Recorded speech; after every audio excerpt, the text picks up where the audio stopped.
What's your Corona intake these days? Corona intake, not so much, but beer intake, quite a bit. We'll just say that. I like the Mexican beers, so started with Corona, went to Pacifico, and now I'm at Dos Equis or Tecate because it's cheaper. Yeah, save a couple bucks. Alan, tell us a good story about Ronnie Krager, Corey Shepard, Duncombe, and Felipe Ortiz and or Carlos Ruiz.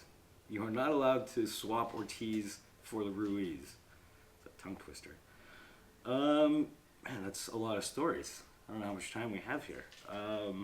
The time that he did the switch tail slide 5 times in a row at in Huntington Beach when he's with like Clyde Singleton and Tom Penny. He was on mushrooms. So that's a pretty good one. I wasn't there for that, but Corey Shepard, we were on a blind. Oh, I love Corey. He's the best. We were on a blind trip when Weiss was the team manager, and we were drunk. And like Corey's a terrible drunk. I love him, but when he gets drunk, it's like he's out of his mind. And we were just like wrestling around or something like that, and he like got me in a choke hold. Like he was in front of me and he was choking me, and he started to like choke me out. So I went and grabbed one of his fingers, and it just broke.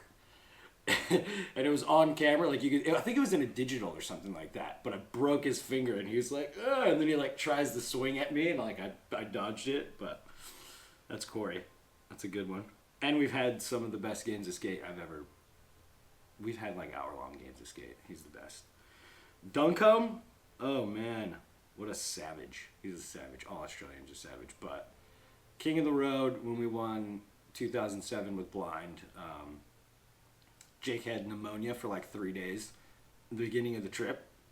And then just once he got better, he fucking went psycho and then won MVP and basically won it for us. But the dopest thing was the last night. Cab flip over a spine was over a 4 foot tall spine or more was like one of the tricks. And I imagine anybody who was going to do it was just going to like flop it over or whatever. And they built one for us at Volcom. And he was like partying for 4 hours straight, and he did the best cab flip I've ever that was like the magical moment. And it was the last trick that got done. It was fucking awesome. Felipe Ortiz or Carlos Ruiz. I didn't really ever hang out with Carlos, and Felipe is like the nicest dude, just super mellow. He's awesome. Front crunt. Which pro skater is the best golfer? Have you ever golfed with Justin Eldridge? And what are your thoughts about flavored golf tea? Oh, that's the 33. Flavored golf tea, I don't know. I've never put a golf tea in my mouth, so flavored, whatever, I guess. If that's what you're into. The best pro skater that's a golfer, probably like Costin or Malto. I've never played with those dudes, but Krager is super good. I've seen him hit a hole-in-one on like 138 par 3. Like, he's legit. Ronnie's awesome. What was the paycheck like riding for Apollo Backpacks? Do you know what the story is behind the founder, Patrick Keener, who apparently burned one too many bridges within the industry and ultimately fled town, forcing the end of Apollo? No, well, that's not totally accurate. The paycheck was, I don't even think anything. It might have been $50 or like $100, but it was nothing. But Patrick didn't leave the skate industry after Apollo. I think he stopped doing it. I think there were some issues with the people who owned it, and so subsequently he stopped doing it. But he kept doing stuff in the industry after that. I would see him around. Cuban Links. What's up with your boy LeBron? Oof, touchy subject. The Lakers are not doing very good right now. We're out of the playoffs. Watching LeBron is crazy because, like, obviously I've been a basketball fan since like '94 or whatever, forever. And watching him from afar, it's like, yeah, he's like one of the greatest players ever. And then when he's on your team and he's like walking the ball up the court or like not defending, it's like the most frustrating thing. But he's one of the best players that ever lived. I want stars on the Lakers, so I'm all good with him. I feel bad for him. He got hurt. It's happened though with the Lakers a lot. Fucking Karl Malone came here, got hurt, had never been hurt in his career. It's like there's some a little curse maybe going on. How the fuck was your trick selection so good? I mean, that could be debated. I did a lot of shit that would never did before, and probably never did again. So I would say how luck. How big of a Dungeons and Dragons player were you as a kid, and do you still play? I was super into it with me and my brothers for probably, I don't know, 4 or 5 years or something like that. Probably from like 8 or 9 to like 13 or 14. We would just stay up, and my oldest brother would be like the dungeon master, and it was just an excuse to stay up super late, drink a bunch of Pepsi, eat a bunch of shitty stuff, and fuck with each other. Because my brothers one time pissed in a Pepsi can, and I came back, and we were like doing something, and he's like, put it in there. He's like, you must drink the drink. And then like, I was like, I got this, and I drank the Pepsi can with my brother's piss in it. So that was super cool. Thanks to my brothers. Thanks, John. What was it like skating with Danny Garcia? Epic. Danny's the best. Saw him kind of grow from like a little kid that was around like the Liberty board shop scene and like around here in downtown Fullerton. And I mean, we all know what he grew into. It's like one of the best styles, one of the best skateboarders ever, I think. We need more Danny. He's still been skating too, so which is awesome. Hopefully he'll put something out sooner than later. Did Blind and or you catch any heat over the Gershon graphic where he's stomping out Reynolds look like? No. Mark McKee, who did all the Blind graphics, basically was just like, I think he heard about it. I don't want to say the board was made within, I mean, I know how Mark is. He probably made that board within a week of that. But no, I mean, there was no heat. Reynolds saw Gershon the next day and tried to go up to apologize to him, and Gershon was not having it, so. But no. What's the best or worst smelling pro you ever met? I would imagine Dylan smells good, or smelled good. And I would imagine Lee Ralph probably doesn't smell very good. I mean, he's a savage. Snowman 600. Last slang word you had to look up. I don't know what the fuck these kids are talking about nowadays. These rappers making up stupid shit. Let's get it! Let's get it! What was the largest pot you ever raked in a game of Hold'em? Most lost? I don't know. Maybe like $600 or $700. The Hawaiian Gardens. It's probably the best I ever, biggest one. But I used to play with like the Hell Rose dudes back in the days, and like it would just be like $20 buy-in, and we would do it tournament style.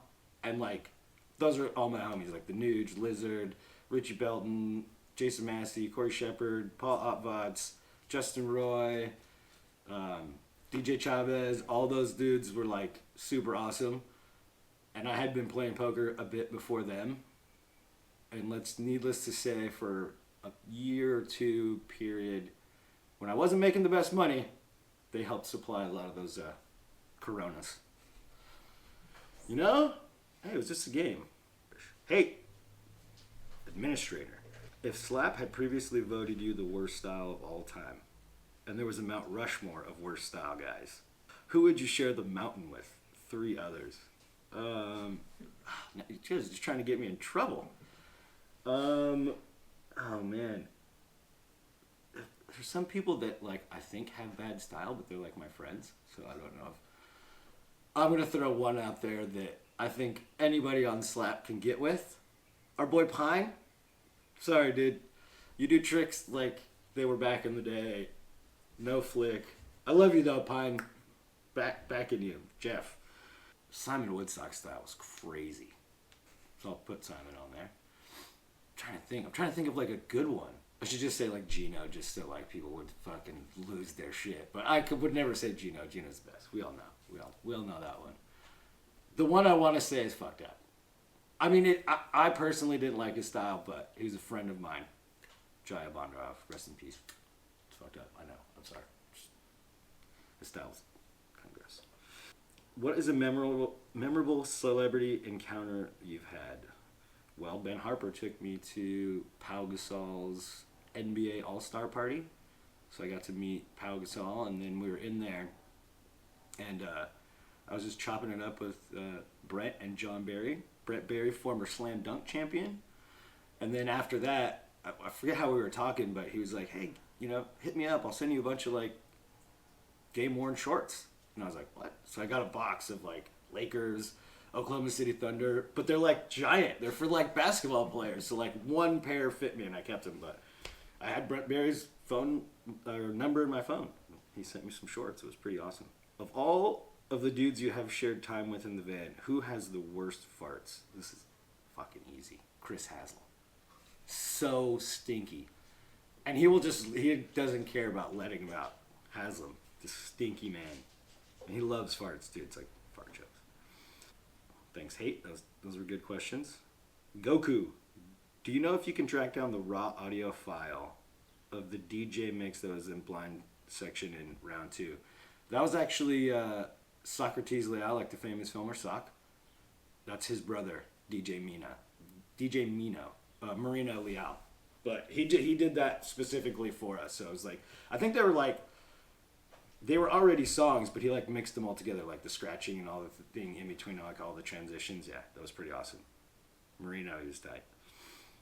All right, Rick Kane. Why do they call you King of the County? And do you think that you deserve that title? Well, it's from my song that Merce did for What If, and he threw out King of the County. But I think what is behind that is because there's this thing where I never wanted to leave Fullerton to go skate. Like, I would always skate spots around here. So that was kind of the running joke. Semi-true, but we did go skate all kinds of different stuff. But I don't know. I wasn't given the nickname. It has been bestowed upon me. So I will say that I deserve it because I was given to me by the homie Merce. He's tight. Does Small provide you with a living wage? No. It's just, we've never made money off of Small, ever, in like the 10 years plus years we've been around.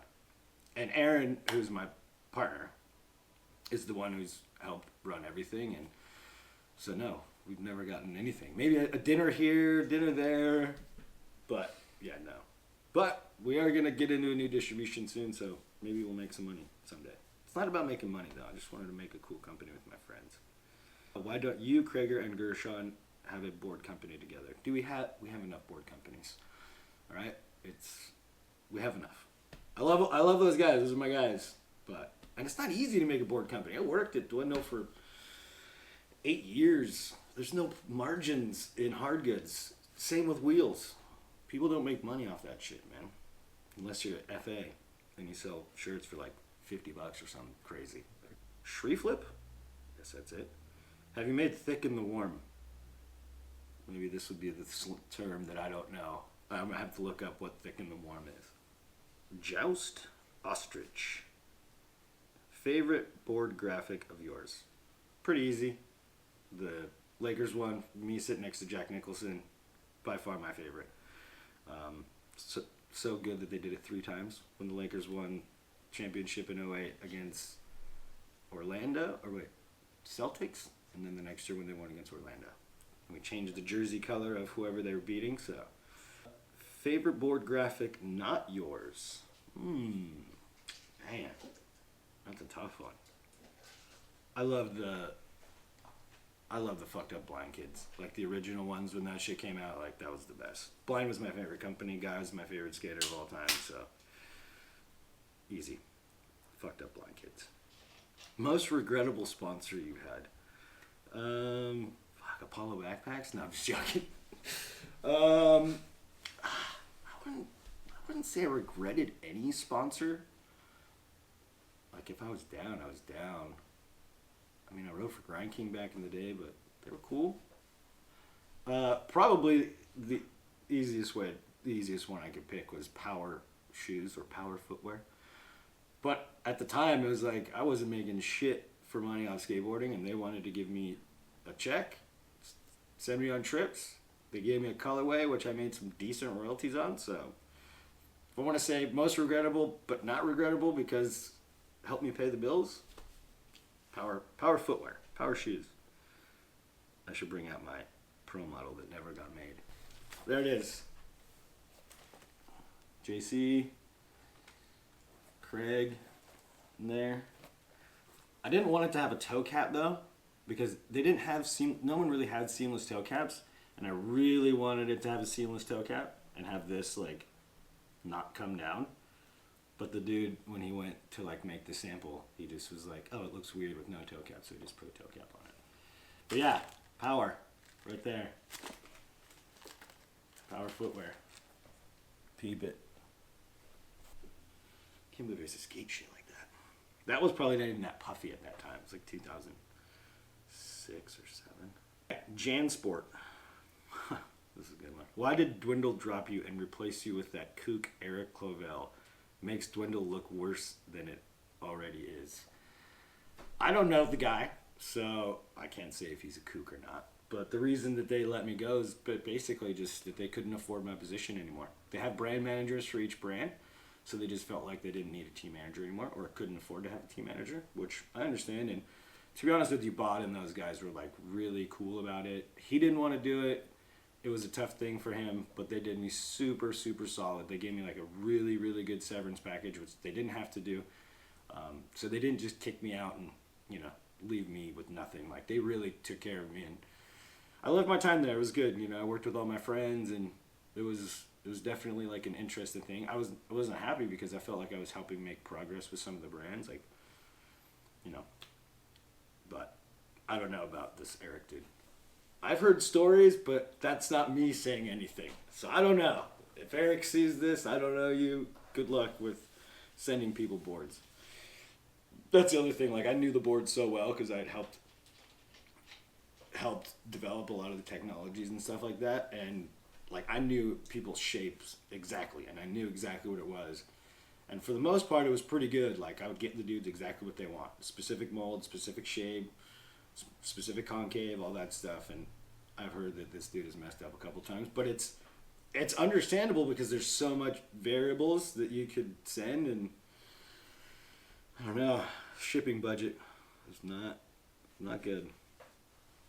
Feed me Seymour. I see you. Favorite thread on Slap and threads you stay away from. I don't know. There used to be so many better ones. No offense to the current state of Slap. One of my favorite ones I can't really talk about. So, if you know, you know.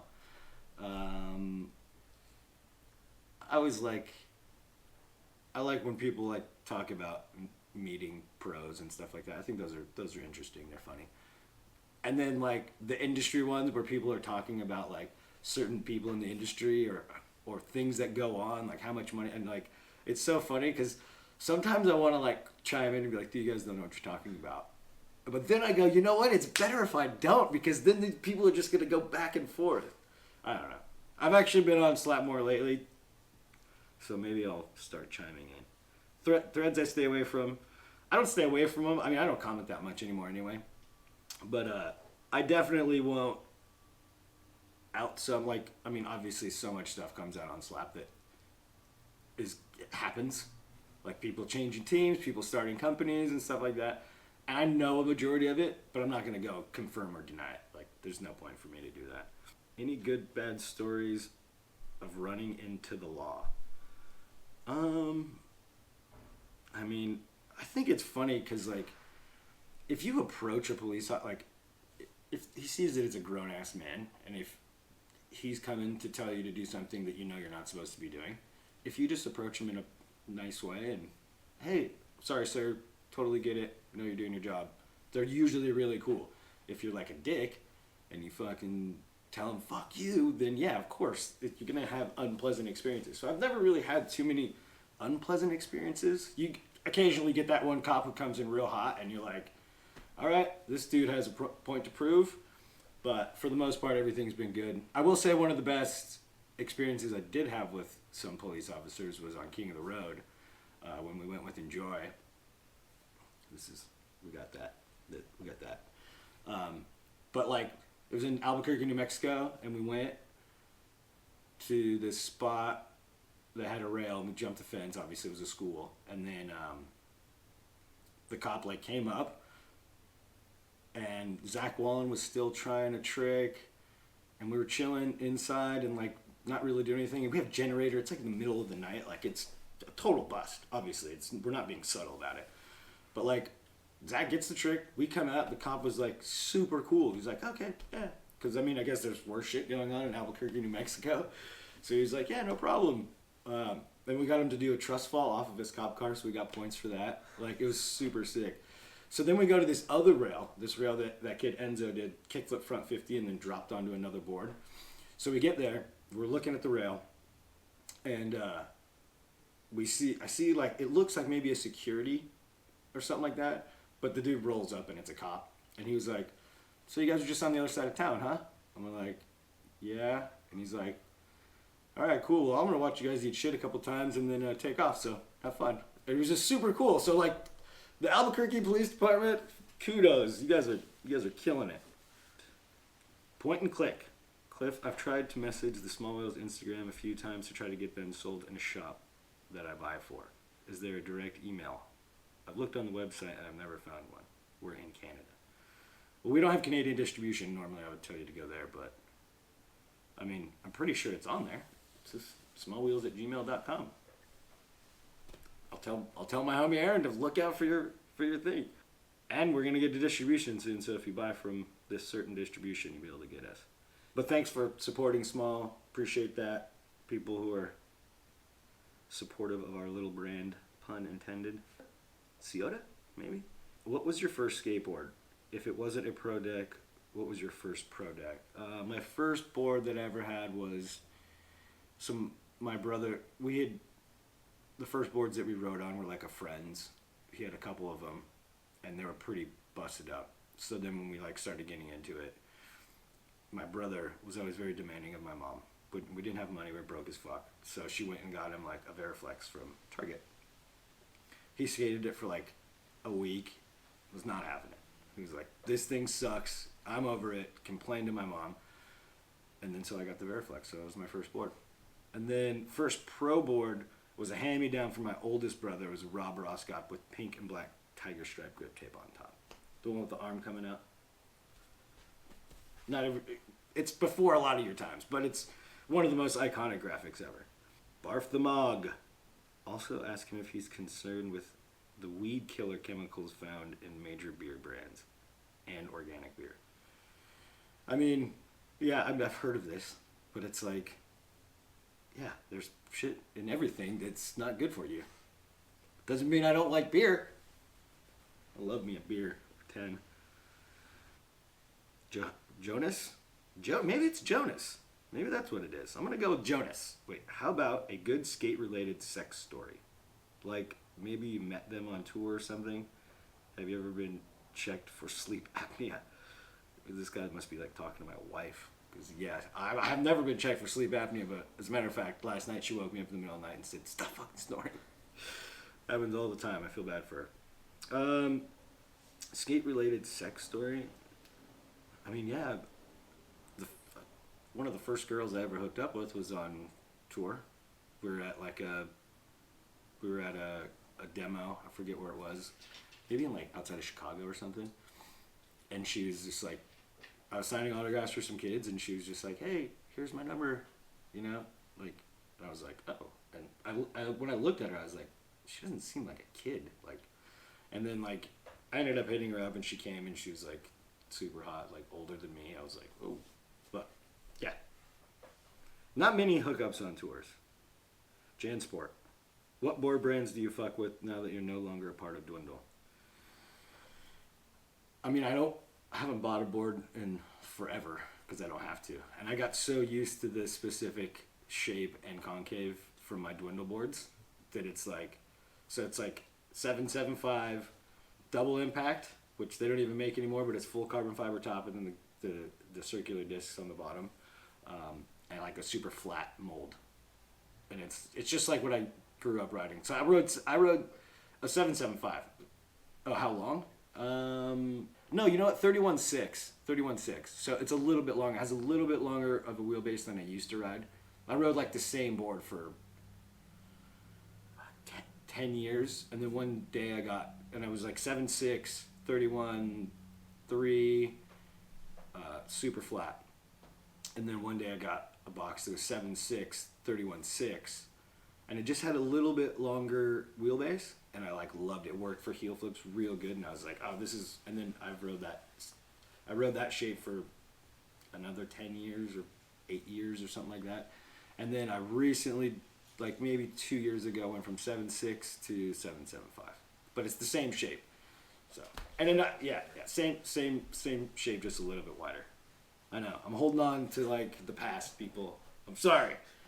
Still wear size 36 pants and extra large shirts too. We're holding on to things. How was Yanni Latiala to manage? Any crazy stories? Well, I didn't manage him. I wasn't team manager when I was. Me and Yanni were on the team at the same time, but there is a pretty good story. So we were filming for the Blind video, I think. I forget which one it was. But so we were up in Sacramento skating with Beeble, and Weiss was there filming us. And it's like in the beginning of his part, there's like, it's that bump to flat that everybody skated in Sacramento. And he's like trying all the half cab heel. And so there's a big dick drawn on the wall in the back. And Weiss has the most uncanny ability to like catch things like this. So he like bends over and he like backs up, and it looks like the dick's going right in his ass. And Bill just goes, looks like you're taking it pretty hard, man. And like, it was hilarious, dude. It was like one of those times that everything worked for Weiss, and he was so happy. But Yanni lost his shit and said that Bill disrespected his family, and like, I mean, dude, he was about to get on DC fully, everything, and then from that point on, career just pretty much ended, which was crazy. And it was all because he got so mad at Bill, which I feel bad for him. It was hilarious. I mean, if that would have happened to me, I would have fucking, that was great. Mods don't skate. This is awesome because these last two people actually started accounts to have to ask these questions, because it's one post and no rep, and the next one is 2 posts and no rep. So welcome to the boards, boys. Which modern rapper would you choose to rap a song about you? Merce. He still raps. That's it. It's my boy. None of this mumble rap bullshit. Fuck all that. If I had to pick somebody else, like, all right, Kendrick Lamar, whatever, but Merce is the homie. He knows me. That's why I even did it in the first place. So it's like, would you rather have been named Craig James? No, but people always think that my name is Craig James. Always. I have 3 first names. James, Clifford, Craig. 3 first names. They get confused all the time. And for some reason, I've always been, like, even in school and friends, everything, it's James Craig. It's not just James, it's James Craig. Just, like, always. So, cool. Closest you came to death? I don't know.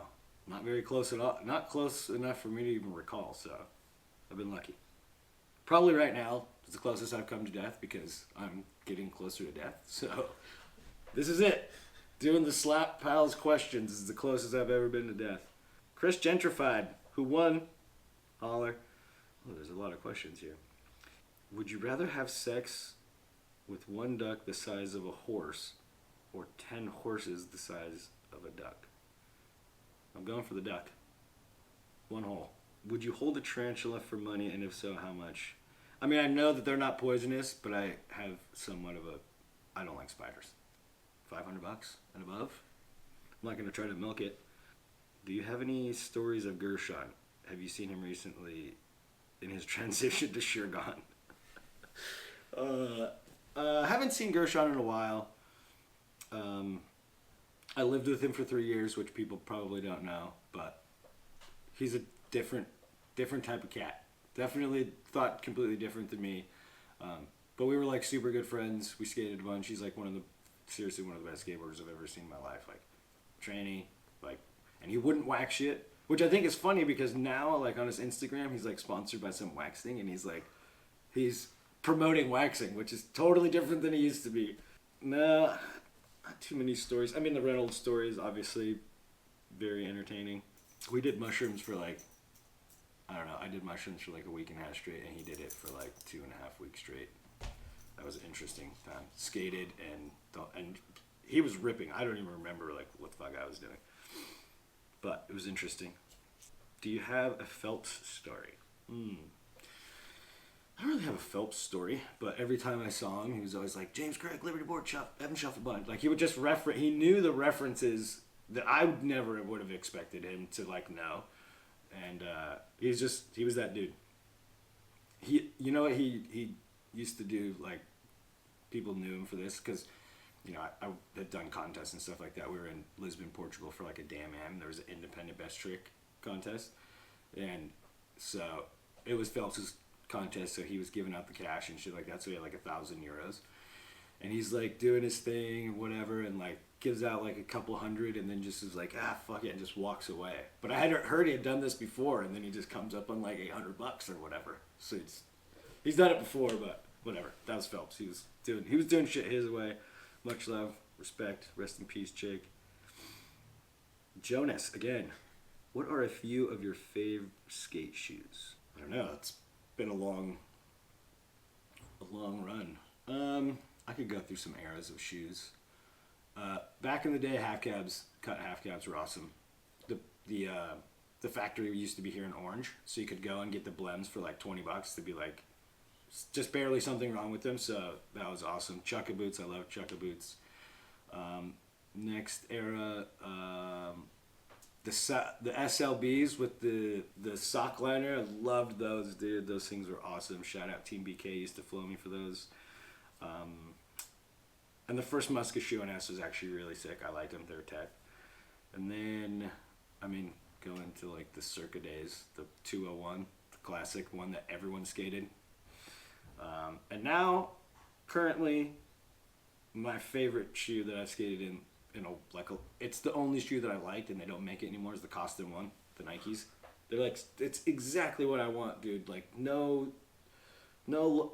seams, no nothing to rip up, like perfect toe shape, cup sole. I can't skate Volk anymore.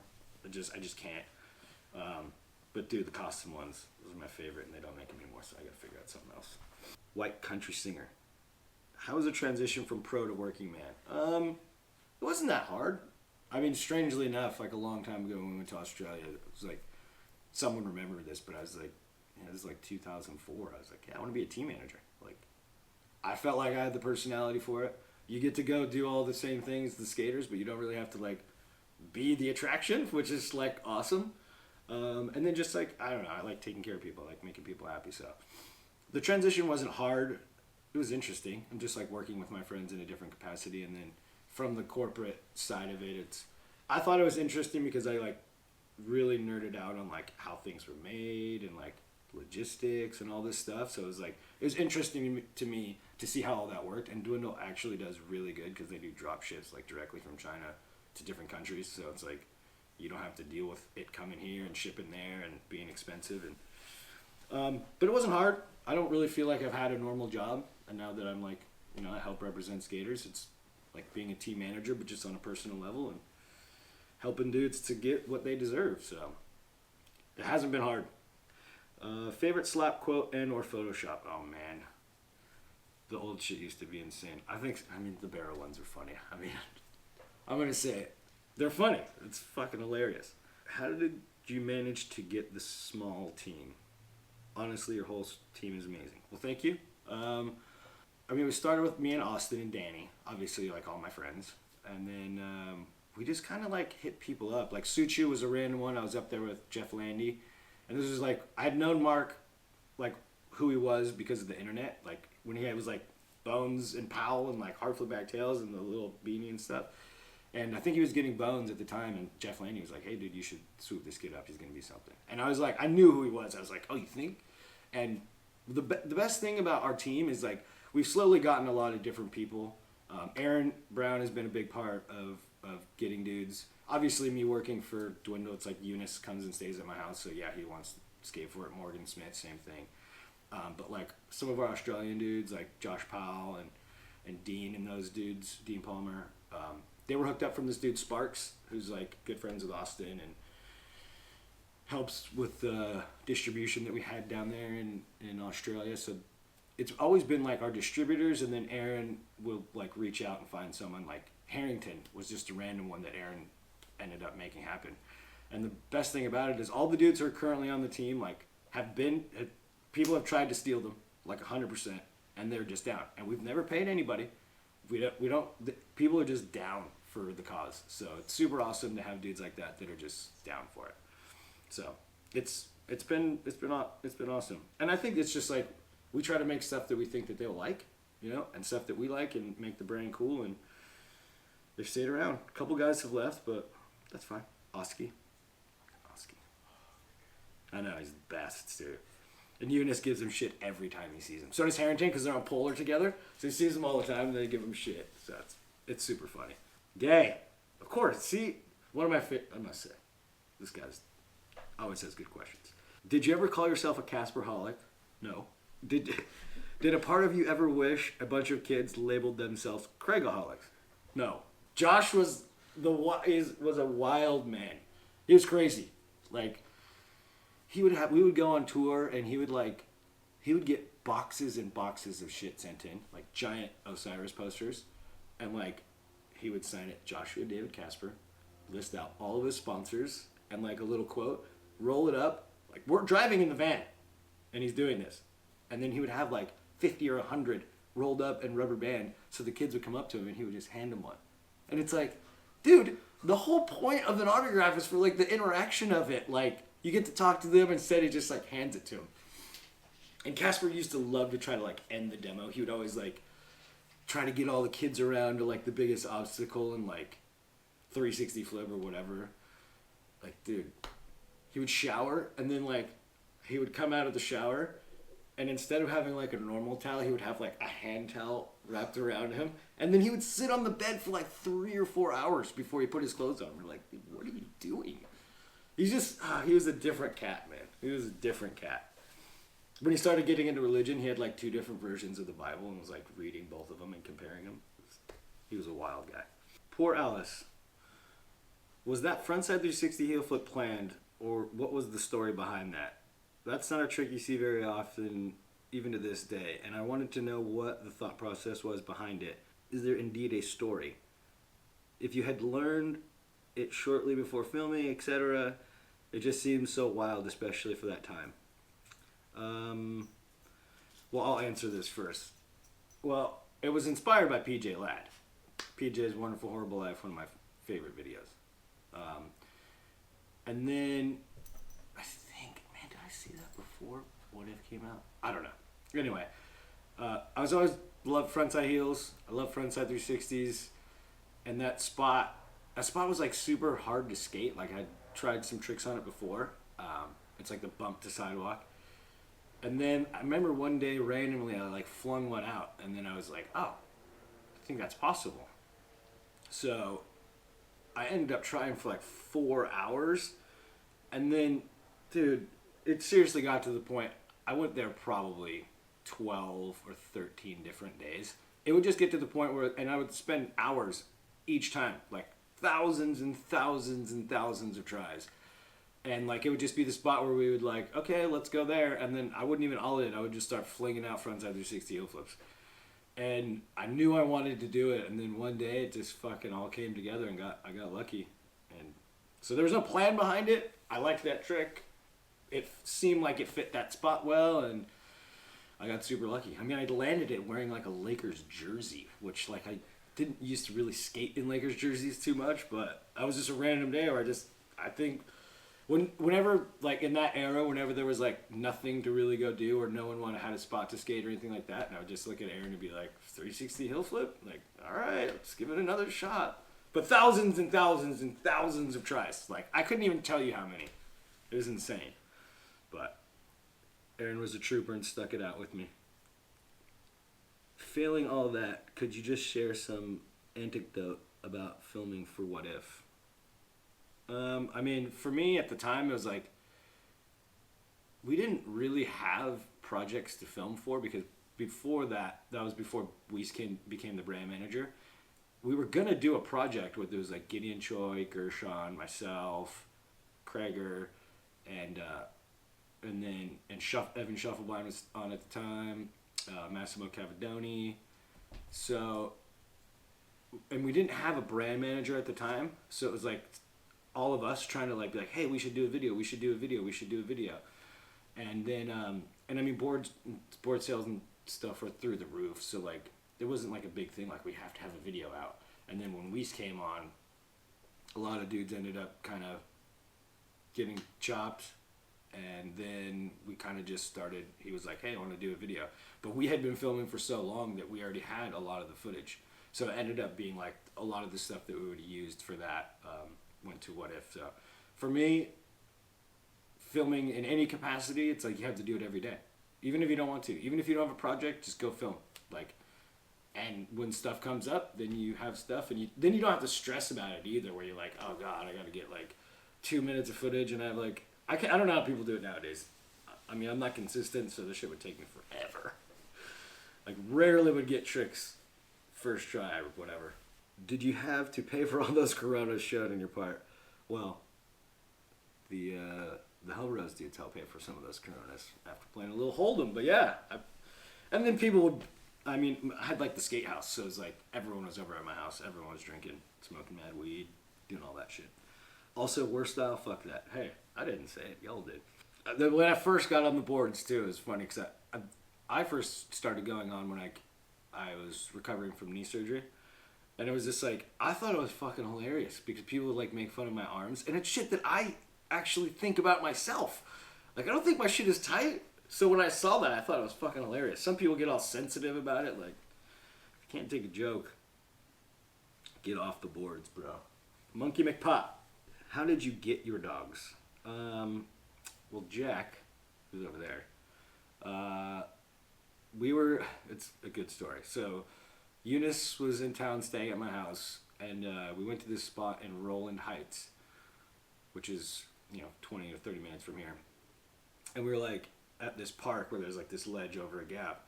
And Eunice was obviously angry that day, like he is normally. So he didn't like the spot. He wasn't skating. He was just sitting down chilling.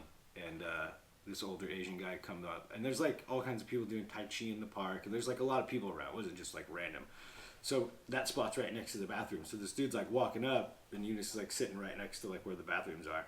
And the guy like has 2 dogs, and he's like, take the dog. And Eunice is like, fuck, what? I'm not taking your fucking dog. So, and then Eunice noticed one dog was on a leash, and then Jack wasn't on a leash. So he's like, I'm not taking your dog. He's like, the dog's lost. And the dude didn't speak that good English. He's like, dog's lost. Take the dog. And Eunice is like, I'm not going to take the dog. Like, what? Like, and Eunice was just like, didn't understand what the fuck was going on.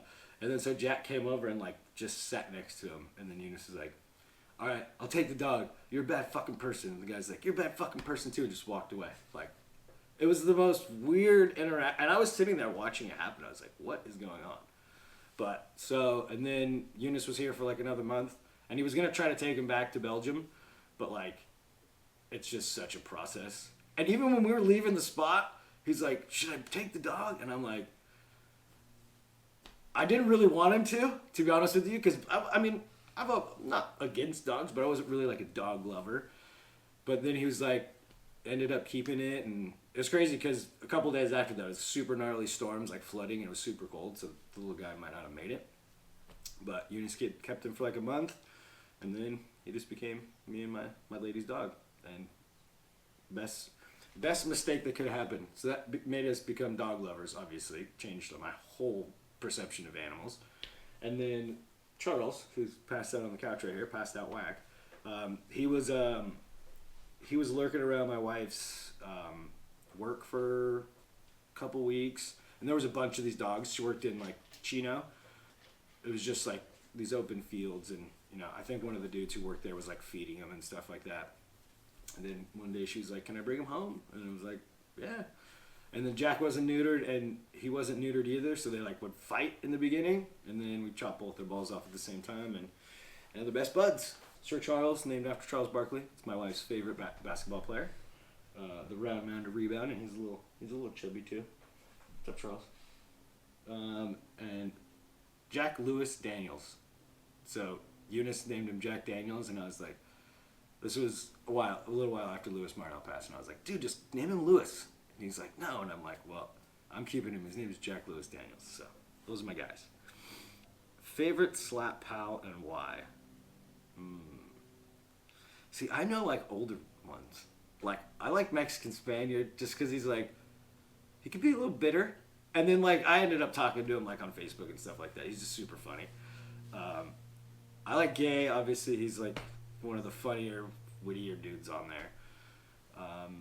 and pined because he used to get so heated. Like he would get so heated at shit, and it was just funny to watch people like that go off. And then meeting him after, I was like, oh my god. Like it was like because Jeff's a little awkward, so he's like, Cliff, what's up? It's Pine, and I was just like, oh my god, it makes so much sense. It was so awesome. And then Eunice ended up finding out who that dude was and wanted me to send him boards, so I gave him boards for like a year. Some almost boards. So, much love. Jeff wants on.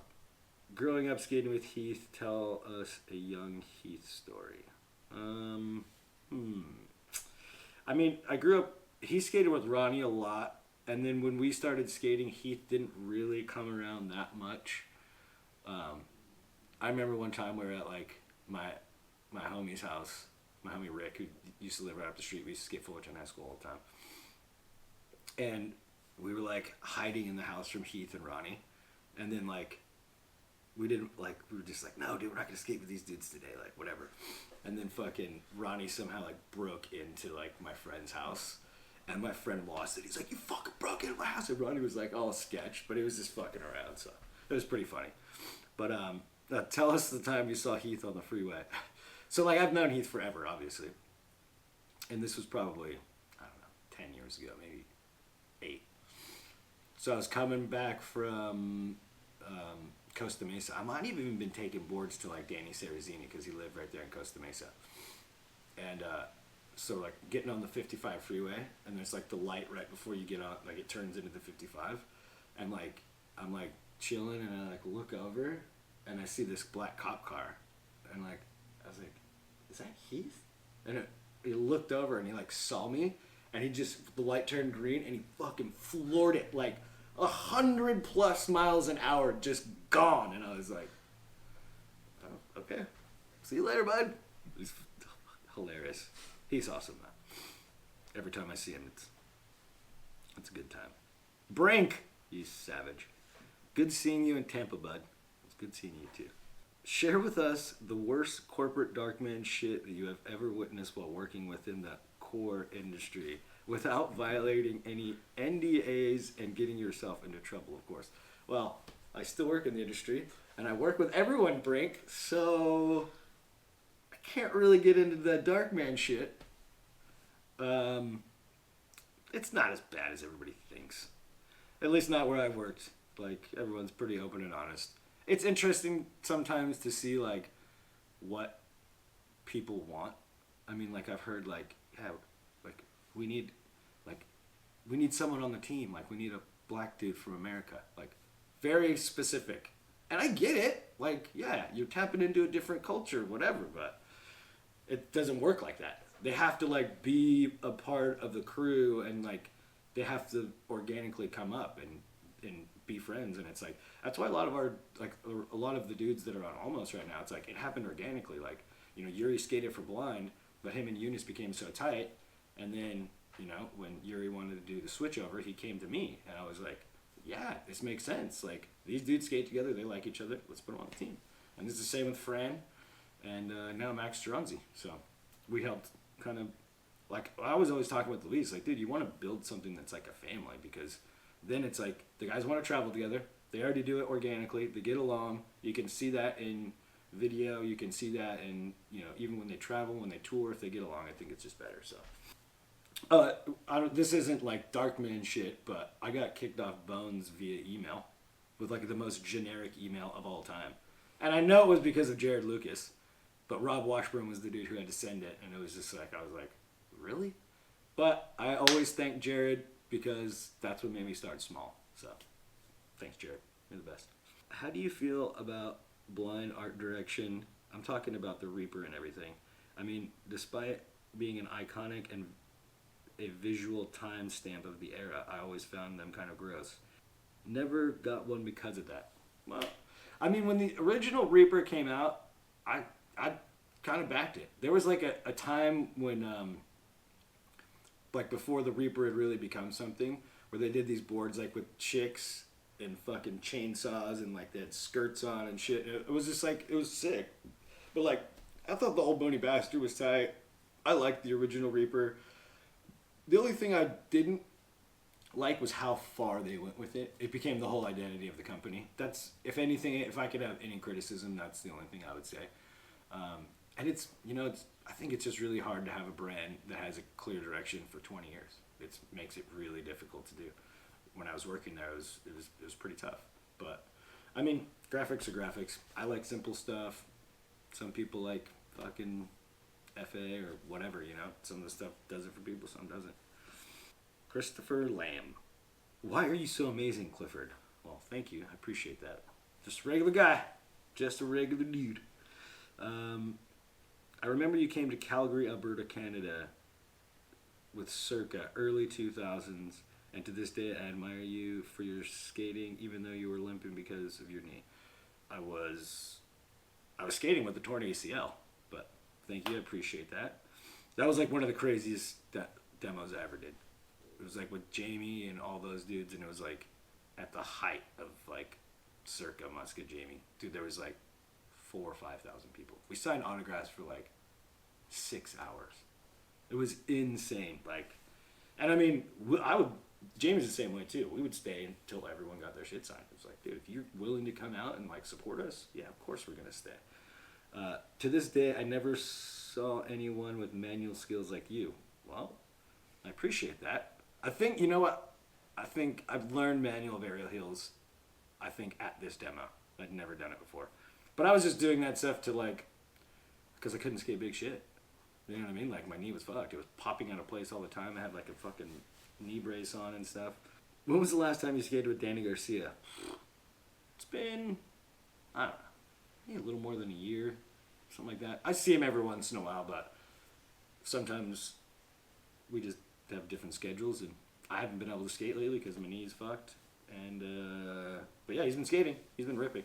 What was your favorite trick of Danny Garcia you shared in the 411 Rookies? Ooh, I mean, I only remember my stuff. I don't remember his stuff. Jeez. What did he have in that? No, inward heel front nose was dope. Cause like even at the time, not a lot of people were doing it, and like, I mean, he took him like, he was complaining for whatever 15 minutes because he couldn't just do it, and like he'd never done the trick before. So that's why I was talking shit on him. Like, he was like throwing his board because he couldn't do like fucking a super hard trick, and then he fucking did it so good, dude. Melly inward heel front nose was probably one of my favorites. Everything Danny did was awesome. How puffy are your shoes these days? They're not like this. They're pretty standard. I mean, I like the custom ones, like I said, or cup sole. I like them relatively, you know, comfortable. So. Not super puffy, not like the S's that they're remaking. This is straight. OG poster right here, right? How many clips have you ever gotten without a hat on? This is a great question. Pretty much sleep with the hat on. You know. You see that? That's why I wear the hat. Okay. I've had a few, like in the old, back in like the 411s and shit like that. I definitely had some, but like, Rodney versus Day One. Yeah, there was a couple when I shaved my head when I was younger. Like there was a few back in the day, but I'd say my footage and photos like 90% with that. What can I say? Because I never really had like a hairstyle. It just grew. It was like a little mullet, like fucking whatever.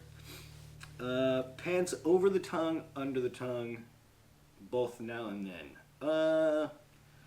Always over the tongue, but then I used to have the circa pants where I'd tie up the swishies. I did those. Yep, that was my jam. Good questions, straight. He's a good poster too. I like that dude. He's fine. Landon Primo. What's the most debilitating injury that has kept you off the board, if any? Do you still feel the effects of it to this day? What do you do to work through it? Well, I've only had 2 major injuries. Dislocated, or torn ACL. I skated with that torn for like a year, and it just kept popping out of place. So, and then I had to have surgery. And then it wasn't really that long of a process to get back on the board. It was more mental. Like I could physically skate in like 7 or 8 months. But it just was like a mental thing about not fucking up again. And then I got over that after a while. But to me, like the worst injury I've ever had is I shattered my humerus bone, like this. It was like at the end of filming for the blind video, and at the end of the video, 50-50 this rail that's like right here, right down the street, and I did it pretty easy. It was like looked at this rail forever. Like I went to high school right here, I went to junior high right here, so I've always seen this rail and I've always wanted to grind it, but I was never really like a rail dude. And then, so I went and I grinded it pretty easily, and then I went back again and shot a photo of CU. And then like, I don't know, 8 months later or something like, so this is like a year before the blind video was going to come out. And I was like, dude, I went on 50-50 and ollie into the street. Tried it like 20 or 30 times. And then just on one, it was like new shoes, old board, like the worst combo. It's the worst. I don't know why I did it. And then I was like, dude, I just need to stand on one and like do it. And I like stood up, 50-50, caught both of my heels, and then put my arm back and just it was a spiral fracture, so it was like completely destroyed. And like I luckily pulled my arm like this, so I didn't have to get surgery, because if it's displaced like a certain amount of degrees, then you have to get surgery, but I got lucky. So but that one, I got lucky. So like 3 months later, I was skating flat for the first time, and I fucking fell and I like cracked it again. So that injury pretty much put me out like 9 months, and that was like at the tail end of filming for the blind video, the last one, and that's when I started working at Liberty, and then eventually got a job. So that was the one that basically ended my career. And what do you do to work through it? I mean, for the knee, it was just like physical therapy, you know, learning little tips, you know, getting like a good holistic chiropractor, getting a sports therapist, especially nowadays. Like there's so many people that are like into these kinds of things, so you'd have to do research on it and be rigorous. Make sure you stay on it, especially if you have like a 9 to 5. It's like you sit there for so long, and then it's like it's so hard to get yourself motivated to go like stretch or work out or something like that. But if you want to skate long, you'll do it. I religiously stretch once a night, probably for 20 to 40 minutes. Helps me meditate, go to sleep, and it keeps me loose. Tuna, OG poster. What is something that's popular that you just don't get? Fucking mumble rap. I don't get it. It's not music. It's not hip hop. It's fucking crazy. And some of their kids are just so outrageous. It's dumb. No mumble rap. And the opposite. What is something not popular that you think should be? I don't know if I want to blow up anything that I like that's like not popular, you know? To slap message boards. I recall Kayla sharing on here some time ago that he's a huge fan of the White Stripes, which would probably surprise people considering his association of primarily being hip-hop. So with that in mind, what's one hobby interest of yours that people might not expect, or just something about you that people will be surprised to find out? I'm boring as fuck. Like, boring. I don't do shit. I'm really boring. And I have an addictive personality, so I've never done hard drugs, other than mushrooms. Because I know if I did, I'd be fucked. Hobby or interest? I don't know. I like the Food Network, man. Like I said. I like to watch people cooking food I don't even like. Like, oh, here's another random thing. I don't like avocados. People don't understand that. I don't like avocados. And I don't like fish. People trip out. But yeah, me and my wife have like complete opposite. Like, she doesn't eat meat. She just eats fish and vegetables. And I'm like the opposite. I'm eating potatoes. Owen, your part in Blind What If featured a customized rap song about you. You are an elite crew of skaters such as Brandon Turner, TK, who even had custom hip-hop tracks for their parts. Who else would you like to give a shout out to that has either rapped or sung to their own part? I don't know. It was frowned upon, to be honest with you, when I did it. People were like, "What?" Like, but the story is like Merce really wanted to do it. I was a big fan of Merce's. My friend was starting to make beats. My friend Justin, who worked at Liberty, so it was just like a collaboration with all of them. And it's like, and it's a fine line. He's a legit MC. My friend made beats. That's gonna work. You know what I mean? For me, I was a fan. That's what I wanted. Rapping in your own part, I don't know. I mean, TK could do it, I guess. Yeah. Sexual healing. I think that's what it is. Sexual healing. I like that. What's your best and worst travel stories in skateboarding? Ooh. The worst. I mean, it's not the worst. There's two that I can think of. One was flying home from South Africa, the Kimberley Diamond Cup contest, and this dude George, who I work with, kind of my boss, Porp.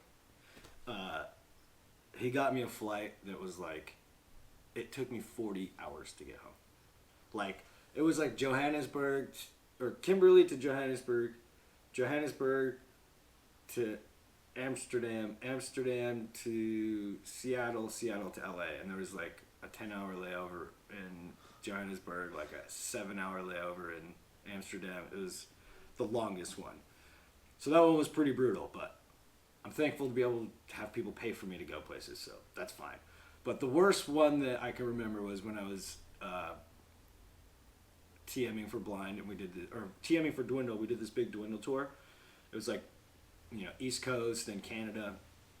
First place we went to is Philly. I got the corporate card. I got some cash on me, like a decent amount. I'm the one taking care of everybody. And this was going to be like 15 people for like 2.5 weeks. So it was like a long tour. And the chief was coming, which everyone was like, oh, the chief is coming. I'm like, care about the chief? Come on. And then so we went to Philly, and I had never been to Love Park. It was my first time skating at Love Park. So I'm like, fucking hyped, you know what I mean? So I'm like just skating around, 50-50s, whatever. People are warming up, and like within like 3 minutes, I like reach back, and my wallet's gone. And I lost my shit, dude. Like, freaked out. And like, obviously it was just like, there's so many bums there that like someone just snatched it, and like, I'm never gonna see that again.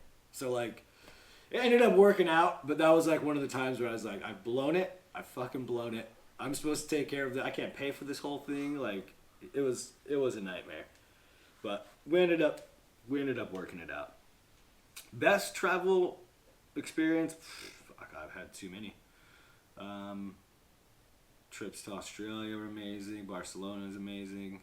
The King of the Road, actually, when we did King of the Road with Enjoy, was probably one of my favorites. Because we didn't have to drive very far. We started in New Mexico and then made our way to LA, and then they flew us to Hawaii. So it was like, and just the squad that we had was like the best. Like, that was probably my favorite. Yeah, Jackson Pills. Honestly, the best skateboarder I've ever seen in my life. He can do anything. Jackson Pills. If you don't know, you better check that fool out and buy one of his boards. Gotta support these dudes, man. How was your transition into working in skateboarding after being pro? We kind of covered that. It wasn't hard. It was interesting. Did you do anything to prepare for that? Nope. I prepared myself by knowing what skateboarders wanted, knowing what skateboarders needed, that they can be retarded most of the time, and they're going to probably hit you up like, I'm going to China tomorrow, I need boards now. Yeah, patience. Definitely patience. But I already knew what I was getting into before I did it, so it wasn't hard at all. But it did give me ammo to talk shit to my friends, because most of these dudes are my friends, and I'm like, you're retarded, dude. You know that's not how this works. Tips or skating into old age. Man, try to eat as good as you can. Exercise. Keep yourself maintained. That's all you can do. Are you a fan of Brinks candles? Favorite scent? I got one time. He sent it to us in like a small wheels mason jar, and it was just like I don't know, it was like a pine scent, or like, I don't know, it smelled Christmassy. It was good. And this one smells Underwood. That's my favorite right there. Go get yourself one. Support this man. Have you ever tried the Brink Magnum Challenge? No. The Snake, that's who this is. Do you have Truck Madness to describe your setup? And any good stories with legendary pros are welcome, of course. Truck Madness, no. Ventures, low, 5.0s for as long as I can remember. I skated for Tensor back in the day, and it's not that they were bad. I just didn't like him, and I was the first person to quit Tensor. And Rodney kept putting my name on the ads, or whoever was doing it, and I was like, Rodney, take my name off the ad. I don't write for Tensor anymore, please. So I was the first person to quit Tensor. Crazy good stories with legendary pros. Oh man, I mean, there's too many to tell. I've been lucky in my life. I mean, like going to places like South Africa with all those dudes when they were doing the contests were awesome. Just seeing people totally out of their element in South Africa in the middle of nowhere to skate this contest and make like $100,000, pretty entertaining.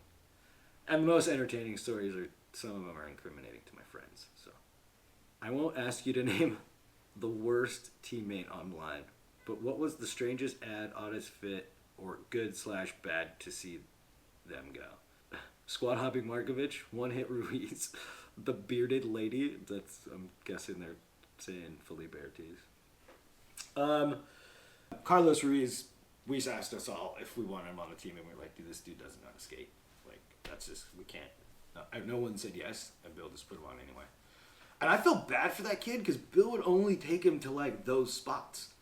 But it's like, I mean, the shit that he did, don't get me wrong, was fucking gnarly, but, like, I would see the slams, like, Bill would show me, and I'm like, yo, this kid's gonna die. Like, that, I was totally concerned for this kid's, like, well-being. Well, I mean, he made it out. It was a short-lived career, but he was, like, I think the most random one. And, I mean, Casper was just weird. I don't think he ever fit, because it was like, you know, it was, at the time, because all the dudes had left, it was LeVar and Ronnie, and then Gideon, and then Casper.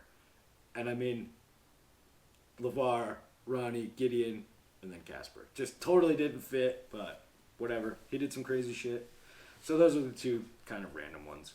I always thought Evan Schuffelbein is a good friend of mine still to this day, but like, dude, his part in What If was so good, and he was very underrated.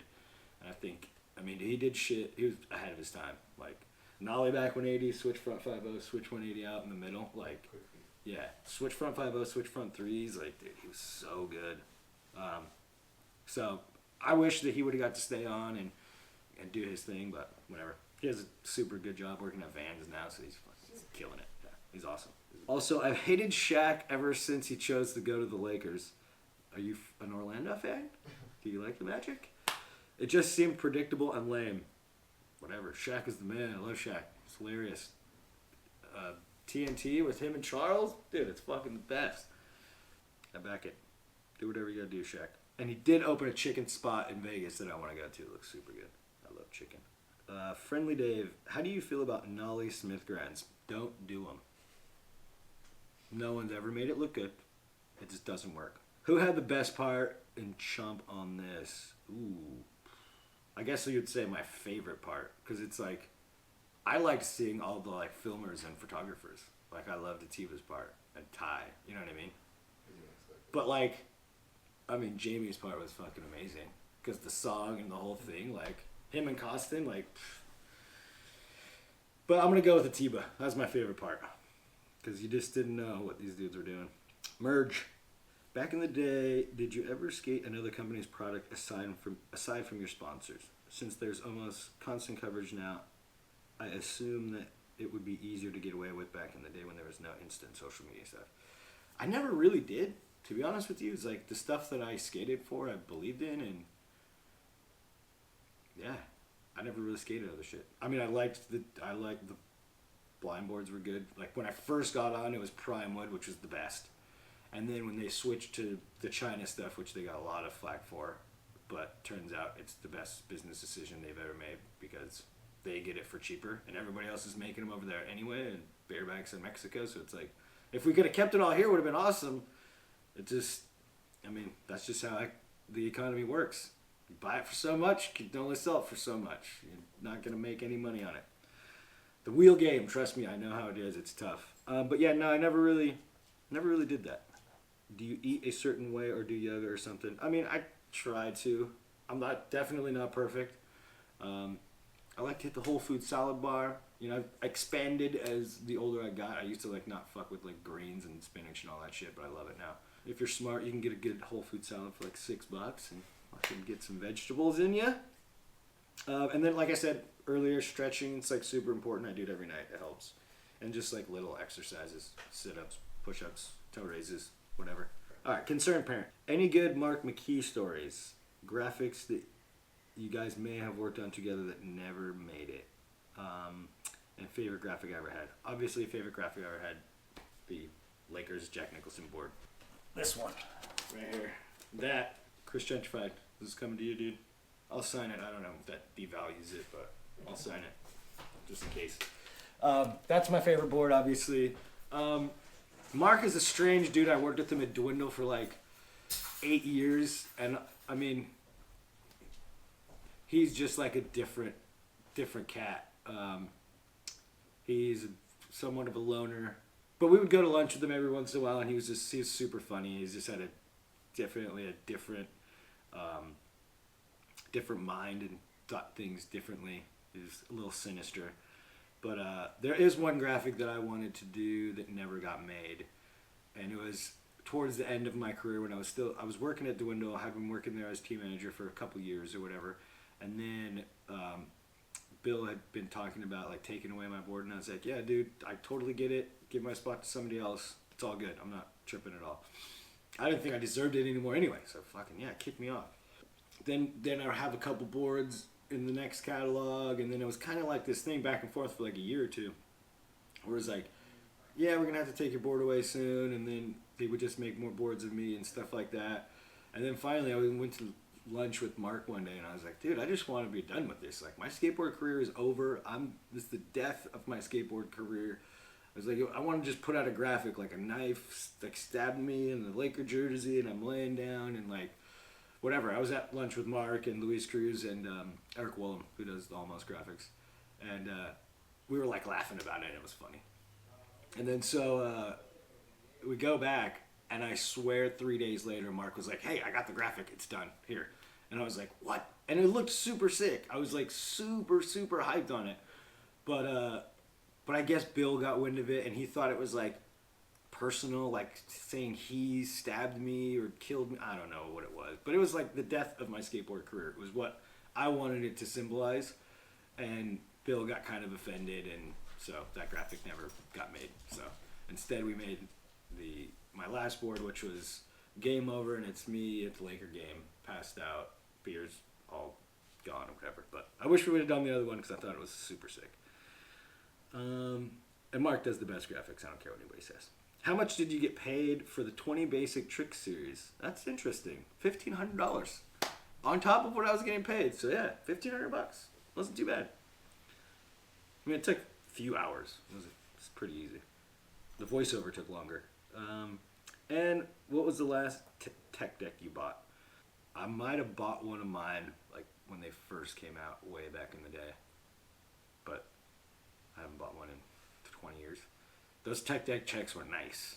Roth Digga, my boy Jason Rothmeyer, did the GIF of DJ Wade on the bottom. I was there in China for that. It was the funniest thing I've ever seen in my life, dude. But we were in China, and he was like gonna try this, and I was like, dude, you don't have enough speed. And he's like right this try. He's like, fuck that, I got this, and hung up and slid out of frame. It's the funniest GIF ever.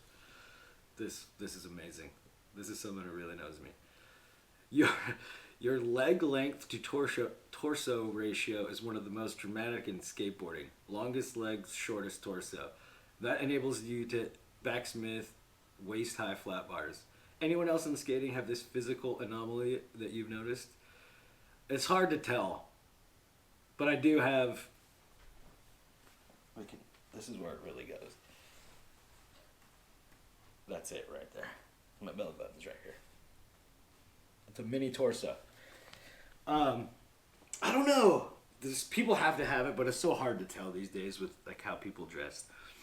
But I see what you did there, Rothmeyer. Yes, I'm built like a freak. Top 5 favorite Lakers of all time. Ooh. This probably bore some people, but I'm going... My era, when I started becoming a fan, was Eddie Jones and Nick Van Exel. So I'm going Nick Van Exel, Nick the Quick, Kobe, Shaq, Magic, James Worthy. Big game James. Represent. That's my top 5. If you could give any skater a bad beat and just scoop a ridiculous pot off them in a poker game, who would it be most satisfying? Well, he's not a pro skater now, but he used to be a pro skater. But I've done this to him many times, Jason Massey, and he gets hilariously upset and walks out of the room. But if I had to pick a current pro, and I'm putting a bad beat on him, so it's satisfying. I'm going to say either you, Jason Rothmeyer, or Mike Frazier, because you guys are both really good at poker, and you guys, that would mean that I really blew it, and then I beat you, so that would be satisfying. So, who's the best judge to sit next to and why? See, this is a great question, but I have two answers. They're for different reasons. You, Rothmeyer, are one of them. Obviously, you know this. You're hilarious. But Sinclair is the other one, because you never know what Sinclair's going to throw out. He can throw out some crazy shit. You look over like, Mike, what are you watching? And he's like, shit was tight. Like, if the dude was a buster and we all gave him low scores and Mike gives him a good score, he's like, shit was tight. But Mike was a really good judge. Judging contests with those dudes was the best. But it's funny because, like, I've judged with all kinds of people, and it's like, it's everybody has their opinions, and like if you're super off and you have a discussion like, hey, I thought this dude was better than this dude, like, and then you just go, well, he did this, his style was whack, he skated the course slow, he jumped off his board, like, there's so much that goes into judging a contest, and like, I take that shit seriously, like, and I learned from Rothmeyer, he got me into it probably in 2010, doing Tampa and stuff like that, but like, we took that shit serious, and like, if there was some random dude whose style was whack and they did super hard tricks, sorry, dude. Like, if you don't look good on a skateboard, I don't know what to tell you. It's not just the difficulty of the trick. And if there's someone who looks sick and they just skate the ledge the whole time, sorry, dude, you're not doing it for me. Get the strat. What is the dopest trick you've seen in person that wasn't filmed? I've seen Eunice do some really fucked up shit that he didn't want to film, and he'll do it like first try. Man, that's a tough question. I don't even think I could give an answer. Any interesting stories to share while out filming for Rudney versus Day One Round 2? Those were the days when we just went and filmed. Like, I mean, it was awesome to film with, like, you know, Sock and those dudes. But we just filmed all the time. There was no plan for that to happen. We just filmed, so I don't remember any of those stories, to be honest. Cosmic Gypsy. Starbucks order? Just a regular black coffee with room for cream, and that's it. Did you like skateboarding more when it attracted kind of the outsiders, or now when it attracts everyone? I assume that with growing popularity, it creates jobs within the industry, but also may lose some would have made it special in that time period when it was more for the outcasts. Thoughts? That's a good question. I mean, I've always been a fan of, I think the more people to skate, the better. We just have a different view. I think it helps change and shape the way someone views the world totally differently than anything else.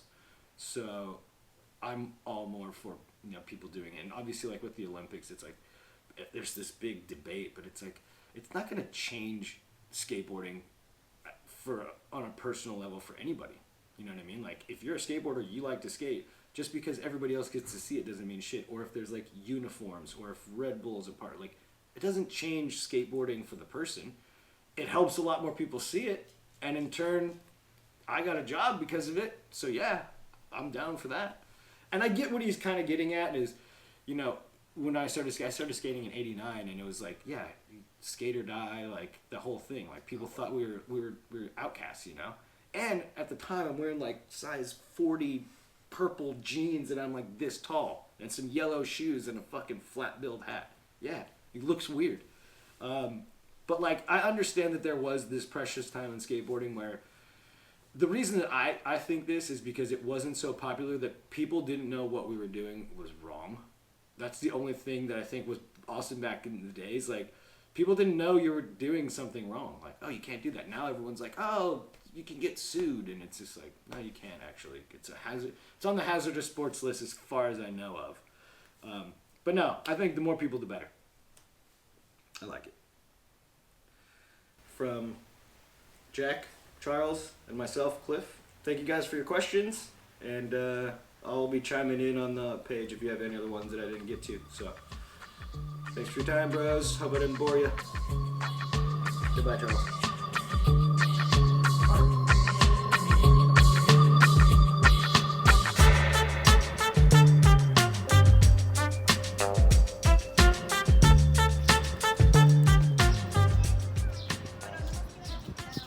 fuck swap.